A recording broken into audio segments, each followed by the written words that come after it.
Do you even know how much stuff you have? This is a photo of an American family posing with all their belongings. It looks like their house threw up. Most people only have to confront how much they own when they move and have to pack everything for shipping. It can come as a shock. I've moved many times. I've lived in 20 homes in Santa Cruz alone. And sometimes those places have been pretty small, so I'm familiar with the process of determining what's important and what is not. And that skill comes in very handy when it comes to packing for a camping trip. All right, technically this is called glamping. But even at this level, you're forced to make a scale model of what possessions you consider important. After all, you can only fit so much into the truck. Now, even if you don't camp much, it can be good to have a lot of camping gear around in case you're forced outside by some sort of natural disaster, like an earthquake or a zombie attack. Here on the box, you can see the essentials needed for living on the run. You got food, water, lighting, warmth, first aid, and of course, tools. You're going to be much safer in the woods than in the city. I've been backpacking for years, so I think I'm pretty well set. When I got started, I had a little problem with overpacking. I overpacked because I wasn't sure what I actually needed, and I was afraid of being cold and hungry and lost. My pack was so heavy that when I took my first rest stop, I could still see the car. Obviously, every item needed to be reconsidered.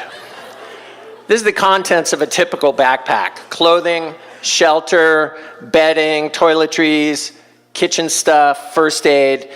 In my case, it now ends up weighing about 30 pounds. And because I tend to over-research, every item represents 5 hours online plus at least 2 hours torturing the REI sales staff. Just choosing a simple sleeping bag took forever. I mean, a winter bag will be warm, but it's heavy. A down bag really compresses far, but if it gets wet, you're screwed. Noisy fabrics wake you up if you move. Left zipper, right zipper, drawstring hood. It was overwhelming. In the end, I got the one on sale.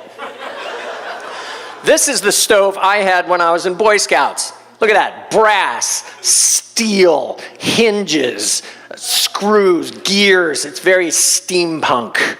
But I carried it for hundreds of miles. You could use this thing to pound in tent stakes and it could still burn any fuel from diesel to bourbon. But it weighed 4 pounds and it rattled like crazy. Here's the stove I use now. It weighs only 3 ounces and screws right onto the fuel bottle. It's basically a blowtorch, which is great for boiling water, but terrible for sauteing trout. There are a lot of stove designs, but you can't really start to choose until you figure out what it is you're actually cooking. Planning backpacking food is tricky business. Calories per ounce, that is the game. You don't want to carry more than you have to, but you don't want to run out.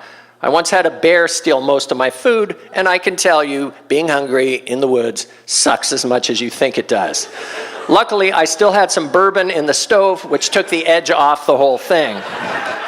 Now, there are those people who take the lightweight packing thing to the extreme.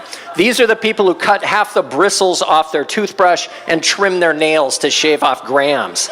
They exist, people. The best thing I can say about these guys is it make my obsessions about weight seem perfectly reasonable. The thing is, whenever I cross paths with these people, they're always bumming stuff off me because they're not carrying what they really need. They don't have repair items or first aid or a big enough map. You know, they cut the map edges off and they walk right off. I mean, you got to be self-sufficient out there. You can't expect that you're going to come across someone like me who's totally prepared and all right. Sorry. I knew I was going to get like this, so I put in a little, oh, thank you. You're just, you're an angel. Oh, God, thank you.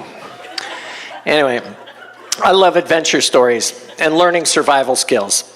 I've always fantasized that if I were in charge, people would still be talking about the triumphant escape of the Donner Party. Because I was carrying this survival kit.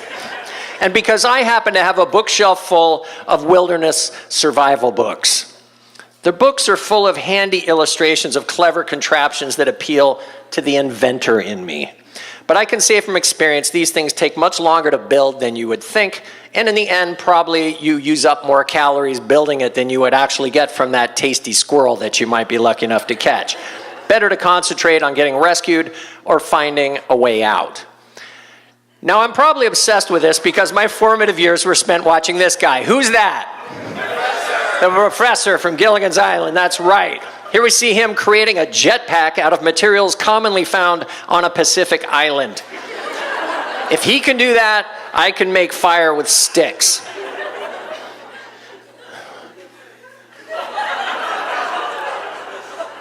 Yeah, I don't really know what to say about this. I do want to go back in time and listen to the pitch meeting for this book. I don't know what's in there. Maybe it covers what to do if you're tempted by the devil in the wilderness.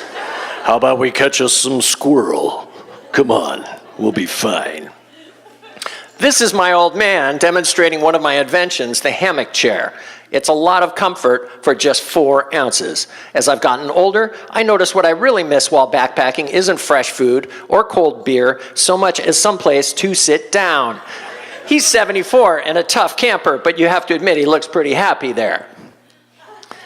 This is my friend Gavin modeling his little folding chair, which is just under 2 pounds and does not require 3 conveniently placed trees to sit down.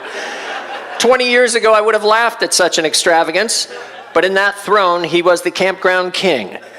I bought one the next week. In another 10 years, this is what I expect to be taking with me. It's pretty heavy, but I think if I fill it with helium and carry it out to the woods on the end of a string, I'm going to be okay. What can I say? It's an ongoing learning process. Thank you very much.